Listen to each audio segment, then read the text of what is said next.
राधे राधे भक्तों। तो आज हम श्रवण करेंगे माघ मास का चौथा अध्याय।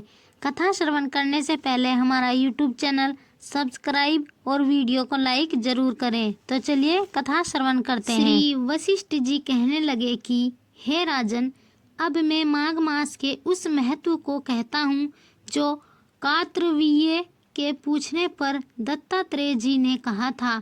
जिस समय साक्षात विष्णु के रूप श्री दत्तात्रेय जी सत्य पर्वत पर रहते थे, तब महिष्मति के राजा सहस्त्रार्जुन ने उनसे पूछा कि हे योनियों में श्रेष्ठ दत्तात्रेय जी, मैंने सब धर्म सुने, अब आप कृपा करके मुझे माघ मास का महत्व कहिए। तब दत्तात्रेय जी बोले, जो नारद जी से ब्रह्मा जी से कहा था वही माघ महत्व में तुमसे कहता हूँ। इस कर्म भूमि भारत में जन्म लेकर जिसने माघ स्नान नहीं किया, उसका जन्म निष्फल गया। भगवान की प्रसन्नता, पापों के नाश और स्वर्ग की प्राप्ति के लिए माघ मास का स्नान अवश्य करना चाहिए। यदि यह पुष्ट शुद्ध शरीर माघ स्नान के बिना ही रह जाए तो इसकी रक्षा करने से क्या लाभ।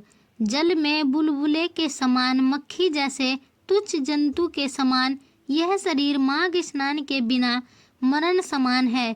विष्णु भगवान की पूजा न करने वाला ब्राह्मण बिना दक्षिणा के श्राद्ध, ब्राह्मण सहित क्षेत्र, आचार सहित कुल, ये सब नाश के बराबर हैं।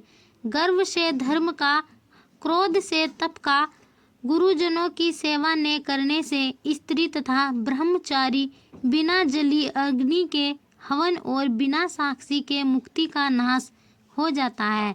जीविका के लिए कहने वाली कथा, अपने ही बनाए हुए भोजन की क्रिया, शुद्ध से भिक्षा लेकर किया हुआ यज्ञ तथा कंजूस का धन, यह सब नाश के कारण है।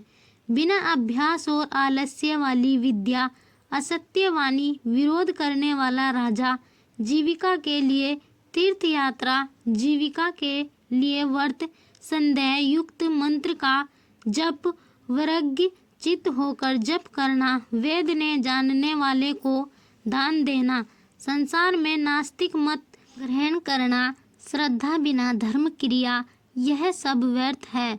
और जिस तरह दरिद्र का जीना व्यर्थ है, उसी तरह माघ स्नान के बिना मनुष्य का जीना व्यर्थ है। ब्रह्मघाती, सोना चुराने वाला, मदिरा पीने वाला, गुरु पत्नीगामी और इन चारों की संगति करने वाला माघ स्नान से पवित्र होता है। जल कहता है कि सूर्य उदय से पहले जो मुझसे स्नान करता है, मैं उसके बड़े से बड़े पापों को नष्ट करता हूँ। महापातक की भी स्नान से भस्म हो जाते हैं। माघ मास के स्नान का जब समय आ जाता है तो सब पाप अपने नाश के भय से कांप जाते हैं।